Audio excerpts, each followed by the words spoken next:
Millie Bays here. Have you ever wanted to be an engineer? If so, this video is for you. If you watch in the next few minutes, you'll get to see an interview with the design and materials engineer. The two engineers we'll be hearing from today will be Brush Brammer and Peyton Wiggy. Now, Mr. Brammer is a materials engineer, where Peyton Wiggy is a design engineer. Brush works for NASA, and Peyton works at Johnson Controls. Today we'll interview them and hopefully learn a little bit about their jobs, what it took to get there. Let's tune in to the interviews now. This is Brush Brammer, a materials engineer. So Brush, what is the name of your employer? I'm employed by NASA. Oh, that's pretty cool. How many people are employed by this organization? Just about 18,000. Okay. And where do you live?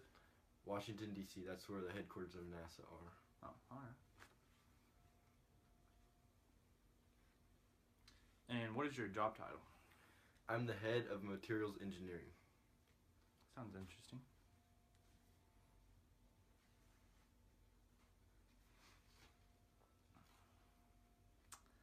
Describe the jobs that you held after earning your college degree to earn the job title that you have now. Well, first I had an internship under a materials engineer at NASA, and then I was offered a job as a materials engineer. I took that job and eventually was promoted, and now I'm the head of materials engineering. Came quite a ways.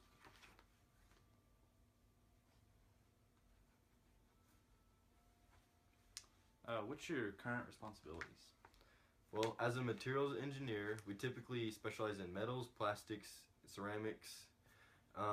We develop composite materials or study the atomic structures of materials in order to discover new applications for the mechanical, electrical, and chemical properties. That's a lot of responsibilities. So, doing all this, you probably make a pretty good salary. What would you say your salary is today? It's around $80,000. Pretty good. What degree did you earn and from what accredited school? Well, I went to MIT, the Massachusetts Institute for Technology, and I got a degree in materials engineering. Impressive. What courses did you take? I first took a Bachelor's of Materials Engineering course and then proceeded to acquire my Master's in Materials Engineering. Gotcha. What high school courses best prepared you for college? Well, I took a Project Lead the Way engineering class, and then college algebra, trigonometry, AP calculus, basically all the math classes. A lot of math, huh? Yeah. Lots of math. What licenses do you have and what were the exams required to obtain those licenses? Well, at first I had to pass the fundamental engineering exam to get into engineering. And then I passed the principles and practices in engineering exam. And that way I could get my license to do everything I do now. I bet those are pretty strenuous tests. How would your clients and coworkers describe you? Well, I feel like I'm a very friendly and a likable guy. And I know my coworkers would describe me as being passionate about my job and all that I do. Why should a high school student consider a career in your field, and what important contributions can they make? Well, if a high school student is interested in math or science, I'd say they should look into engineering because there's so many possibilities and it's basically the future. Everything is growing and it's technology, and math and science are what's going to be in the future. What is the most significant contribution you made to the field that you now work in, and how did it affect society? Well, I feel like the most significant contribution I've made was I developed a new material for spacesuits that was a lot more fire retardant, and then that was developed on and used for firefighters. So now my material has saved many lives, both firefighters and astronauts. That's awesome. So, Mr. Brammer, what are you known for?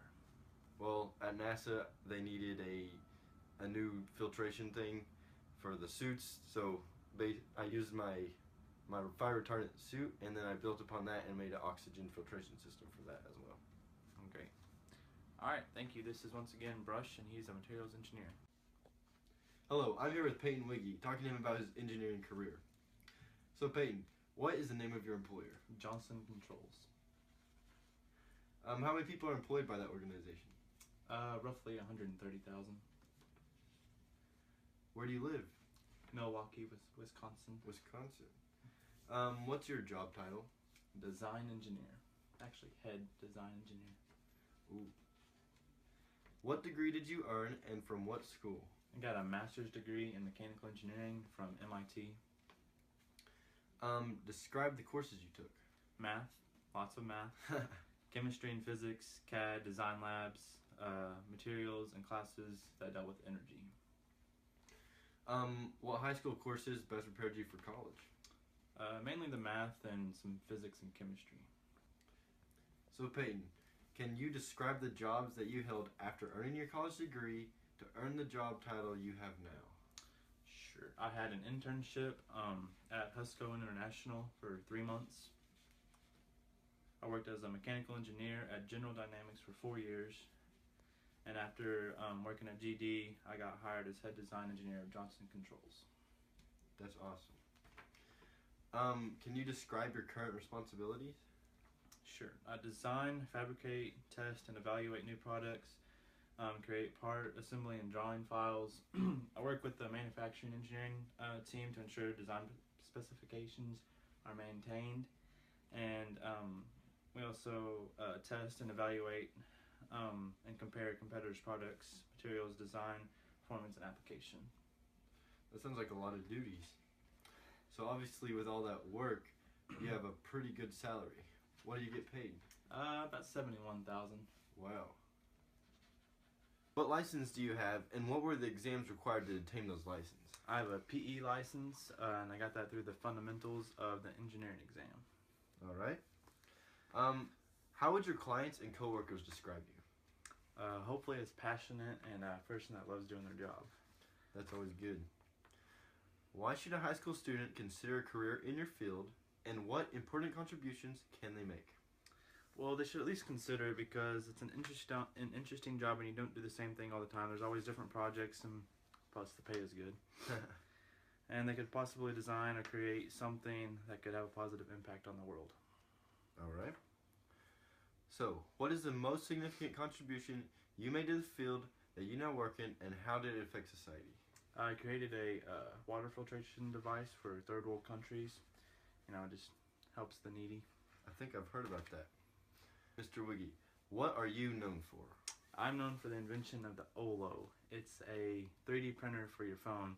Basically, you just pick out a design of something that you want to 3D print, and you put the Olo, it's the little thing that fits over your phone, and it uses the light and a resin to create your object. That's pretty awesome.